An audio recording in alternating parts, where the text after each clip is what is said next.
everybody. Welcome to this special crossover edition of Nessie. Today's special guest is Mike Luoma.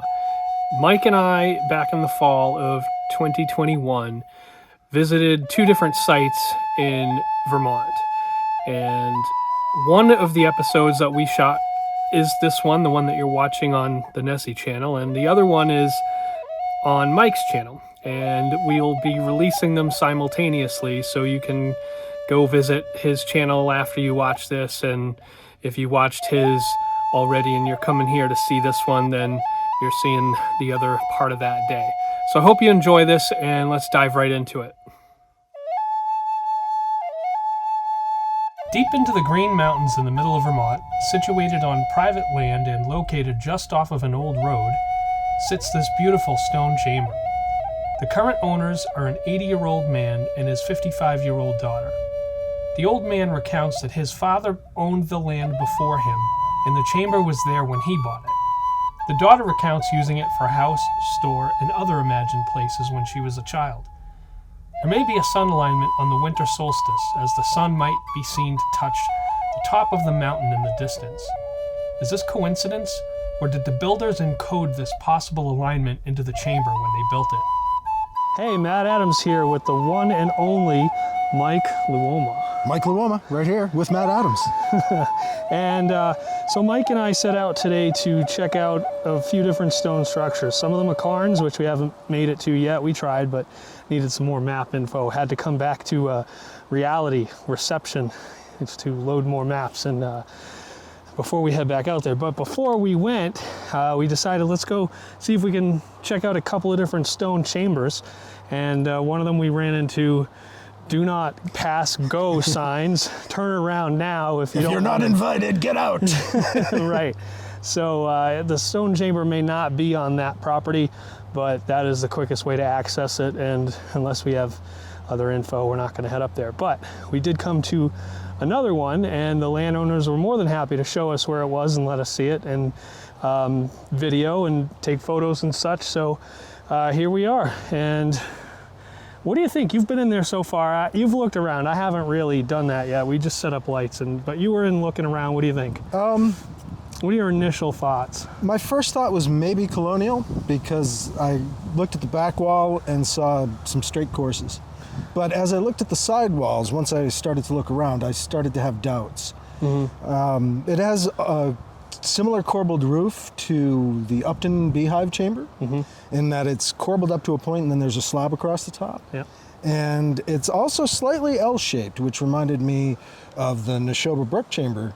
Yep. I can only go by some chambers that I've been in, and those are two prominent ones that I can reference. So to me, my first inkling is colonial, but I'm not sure. Okay. All right. And we did speak to some lengths with the landowner, and this really isn't farmland. This is on the side of a hill. It's near the river as far as elevation goes and distance-wise. The river's straight out behind the camera.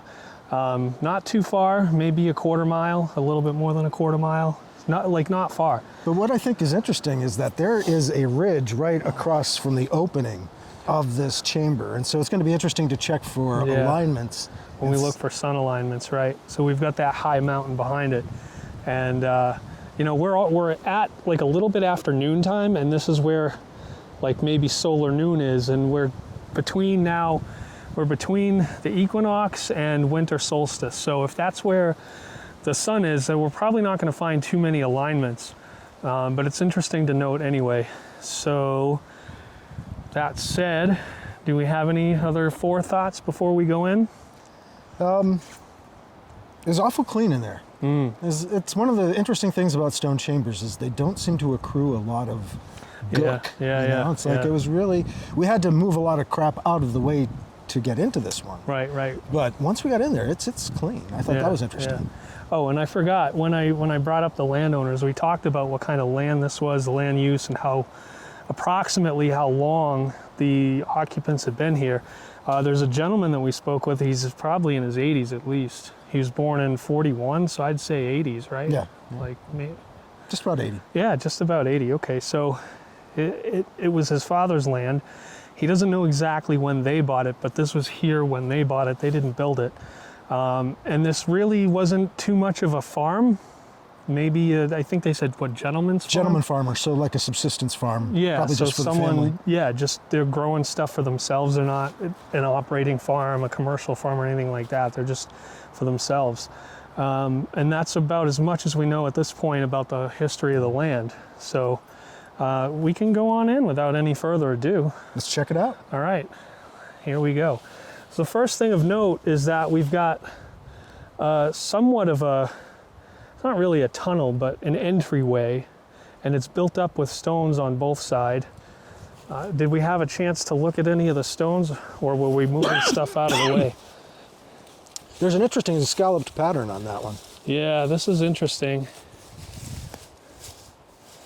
I don't know if this is stonework, but it's definitely... It looks like it. Yeah, maybe. Interesting to note, anyway.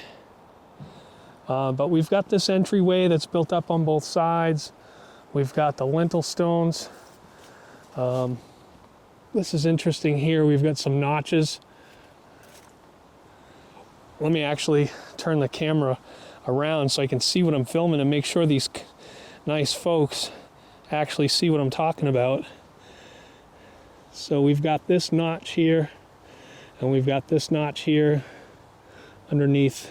And interestingly, there isn't any graffiti. Oh yeah, I wouldn't think that there would be on this one because it's on private property. It's not really on a main road or anything. So, the fact that it's that clean from graffiti, Mike, that's a and immediately we dispel Mike's graffiti. We got some letters here, CR plus somebody. I don't know who that is, but anyway, that was... But now that I'm looking at it, there's a lot of boulder work in these courses. Yeah.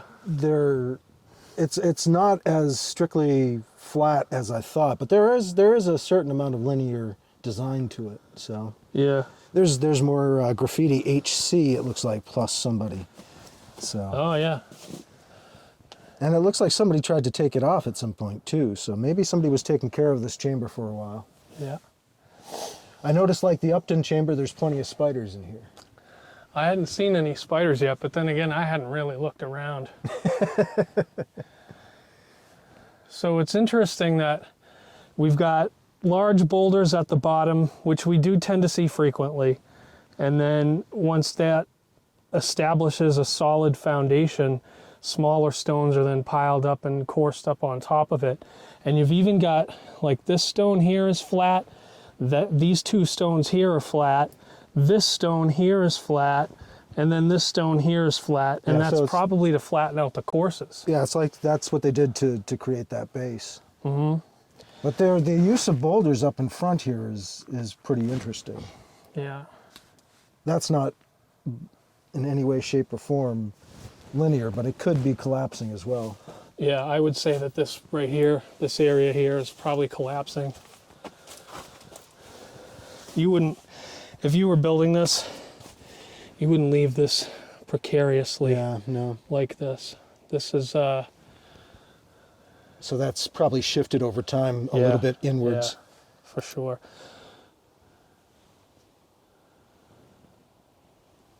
Yeah, the fact it's standing height and it isn't that small an entrance suggests it's probably colonial too. How tall are you? I'm 5'8". Okay. I'm 5'11", and I can stand up in here with ease.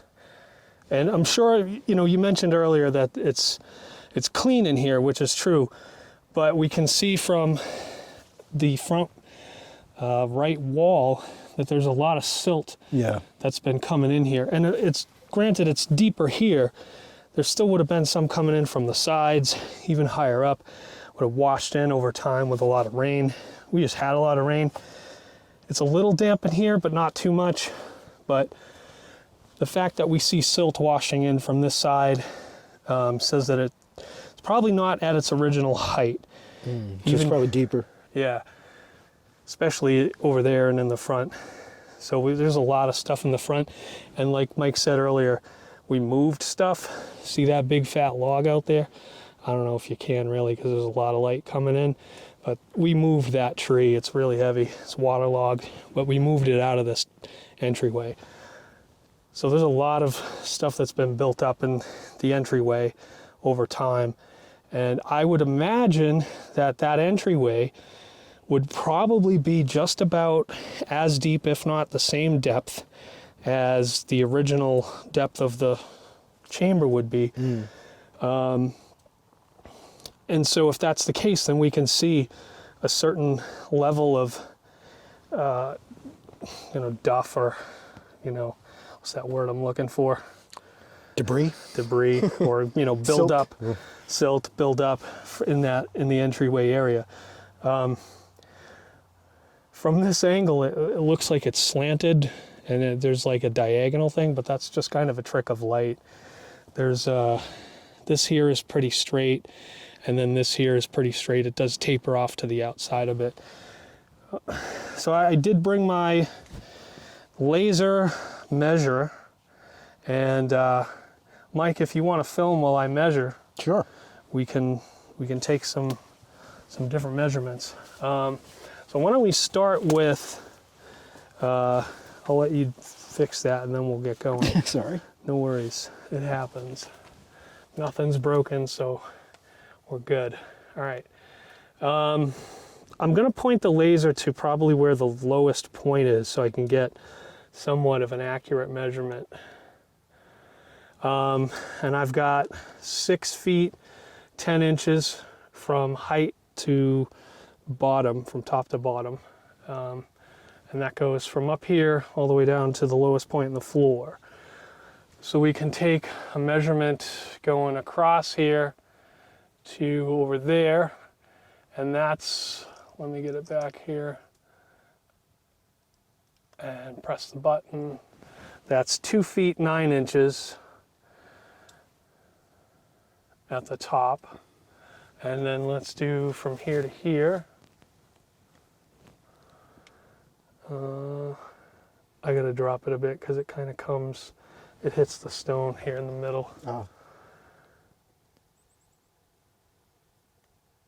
And we've got 5 feet 8 inches from front to back on the top. And 1, 2, 3 lintel stones. I think 4, that there's another 4? one on top of that one. Okay, so 3, possibly 4. We don't know if that, well, let's take a look, do we? Yeah, that's pretty big. So Yeah. let's say 4 for sure. That's a slab. 4, and then of course we've got one in the entryway. So we've got that. Or 1 lintel and 4 capstones, if we want to phrase it that way to set them apart. So the depth from here to the floor is 4 feet 3 inches. And let's do here because it's sliding down a bit.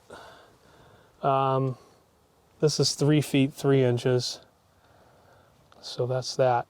That was probably deeper here. Yeah. But I think it was likely more deep. yeah, I would say so. So let's measure the width. Is about 2 feet 1 inch, give or take an inch, right? Is probably 2 feet. This stone may have moved out of place. Yeah, it looks like it. Yeah. So that's about 2 feet wide. Let's measure from here to the back if you want to step out of the way. Go that way. And probably right there is like the middle spot. We've got 8 feet 5 inches. So a depth of 8.5. And let's measure across here.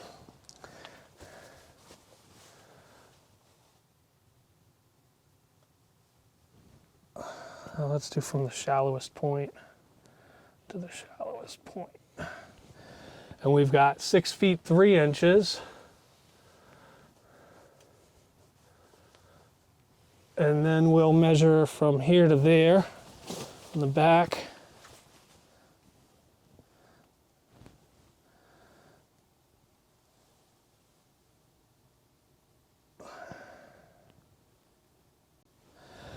we have 5 feet 7 inches.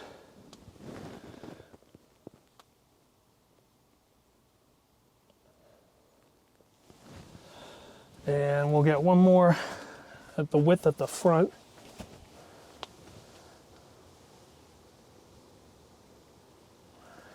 And that's 6 feet 6 inches.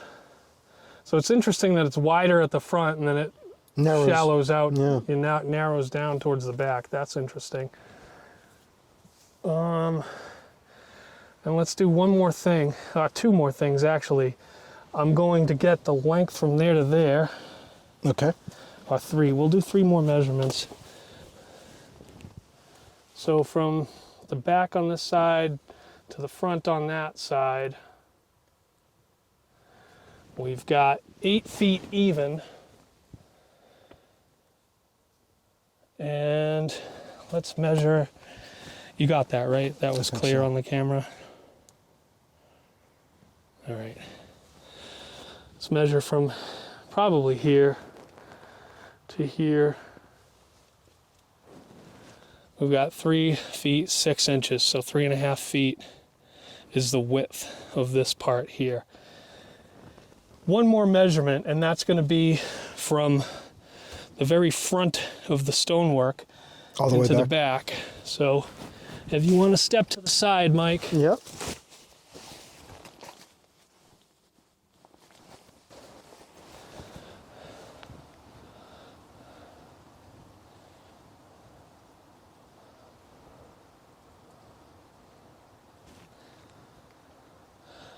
All right, so do you want to come see where I took the measurement from? So I'm right about here. This appears to be like the cutoff where the stones are. And I took and measured it straight to the back, and we've got 18 feet. Yep. All right. So that's going to do it for the measurements. I want to take a look at where you were measuring from so we can get a look in. Yeah, right about here. And then straight back into, I don't know if you can see the laser pointer in there, but that was the stone that I got it from. Yeah, I don't think I'm getting it. Well, you can walk in.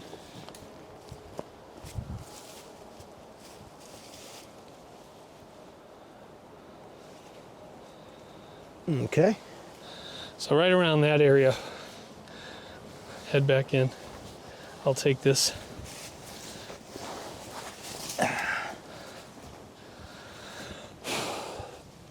All right, so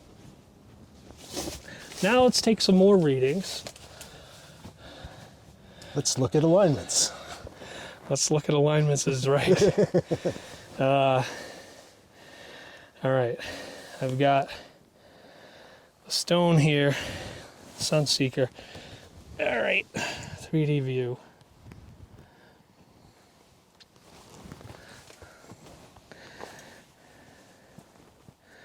Not too much in the way of sun alignments. Like I said, we're kind of at solar noon right now, or a little bit past. Yeah. And there really isn't much there. So if the winter solstice sunset is here, the summer solstice sunset is here, and the other solstices are on this side, the moon is pretty much going to be the same thing, so we can rule that out. There's no real sun alignments here or moon alignments. Well, you know, given the ridge on the other side, there may be a winter solstice sunset alignment. That could be possible. Because you've got a very high ridge out there. Yeah, maybe that horizon line on the Sunseeker isn't accurate to our horizon here, is all I'm saying. Yeah, maybe the winter solstice sun. Let me actually video this. The winter solstice sun may hit the top of that peak. Yeah. That's an interesting point. We may just see it hit the top of that peak. Well, I've been mentioning artificial horizons on mountains in the Midwest, and it got me thinking of that as an artificial horizon. Yeah, very interesting. Good point, Mike. The other thing I want to look for is Milky Way. And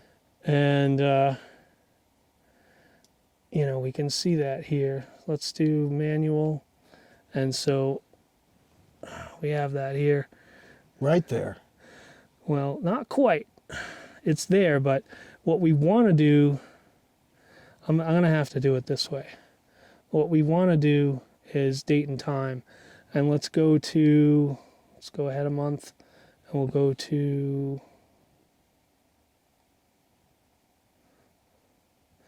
December 21st, and then we check, and at about 1400 hours is where that would be aligned. So I don't think we'd have much there. But what we can do is edit the year and see if we put like year 1. Let's just see what happens. No, it goes, well, it's done. Yeah, we don't really have much here. Okay, so that's the winter solstice. Let's look at the summer. Done. And let's go a little bit more. All right, so maybe 1 or 2 in the morning on maybe like 1 in the morning we might see, but it would be hidden behind the mountain. That's the brightest spot in the Milky Way. We would be able to see up above it, but it would be hidden by that mountain. So probably not a Milky Way alignment here. I'm guessing not, because you wouldn't be able to see the brightest spot. It'd be hidden by the mountain. It'd be an interesting point to build something like that. If that's what you were trying to see, you wouldn't be able to see it. Not much anyway. No. You know, you'd still be seeing the top of it, and it was a lot brighter back then than it is now. Yeah, yeah. You get a lot of light pollution now. Yes, absolutely. All right, so that includes our measurements, or concludes our alignments check-in. What else do we have here to do? Do we have any other research that we want to do? Well, maybe take a look around the chamber at some of the surroundings. Sure, yeah, let's go out and have a look. Since we're doing that, I'll let you go out first. Okay. And I'll do a 360 photo. I just knocked another light over. I'm good at that. All right. If you want to stand that one up too. Oh, man. Doing all kinds of destruction here.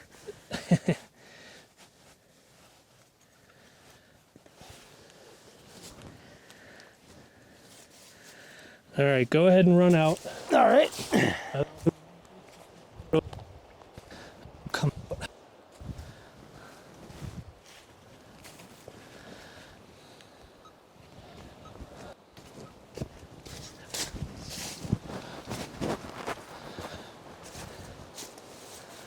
All right, so you want to have a walk around. Nope.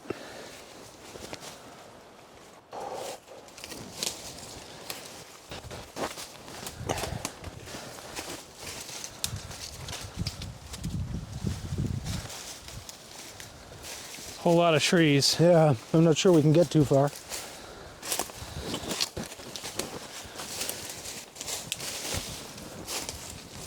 But there are some interesting stones up here. Yeah.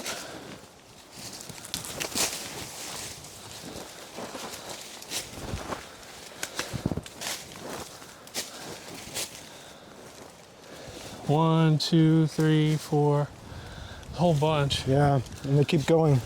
Yeah. This is like the back of the chamber.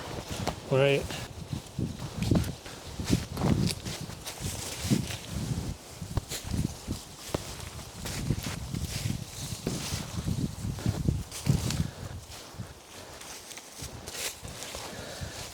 This looks like gray quartz, and over here it looks like white quartz.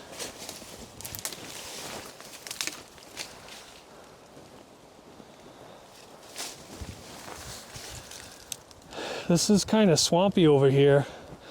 We did just have a lot of rain. Yeah.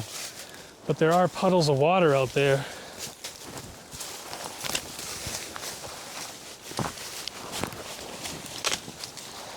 More big boulders in the back here. Yeah.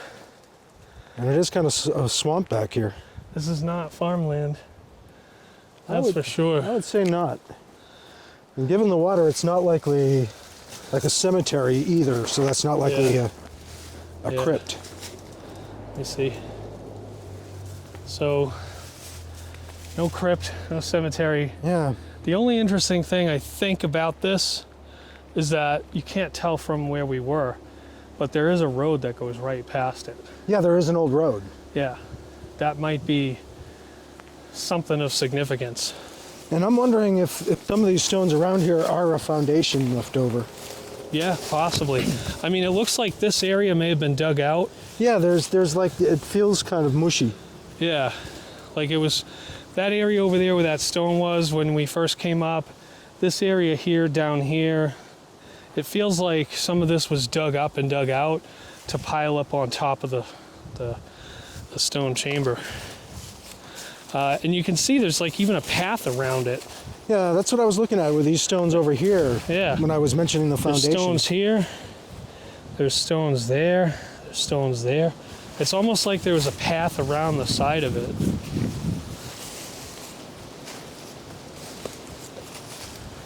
And there you can see the logs that we took out, moved. Mike did most of that, superhuman Mike over here. And then we have some vehicles parked up there. It's somebody's driveway now, but that's an old road that goes past and keeps going. An old So class this- 4 road, yeah. Yeah, so this may have been right on the road. Just because what we're looking at doesn't look like farmland doesn't mean there wasn't something over there. And we know that Indian paths went higher in altitude than regular roads. So a lot of the Yeah. earliest roads followed those paths. Yeah. It's quite likely this was a much more major road than it is now. Yeah, right. You can hear other traffic in the background even, but you know that what you hear in the background on that road down there, that road might be what 50, 60 years old, you know, and all the traffic coming through this area might have been on this road right here for 100 to 150 years, for all we know. Yeah. Anyway, we do have quite an interesting structure here. Do we have anything else? Is that it? I don't know that we do. I think that is it. All right, well, if we think of anything else, we'll cut back in. But for right now, let's do this here. But for now, Mike and Matt Thanks for coming out. saying thanks for joining us. Bye-bye.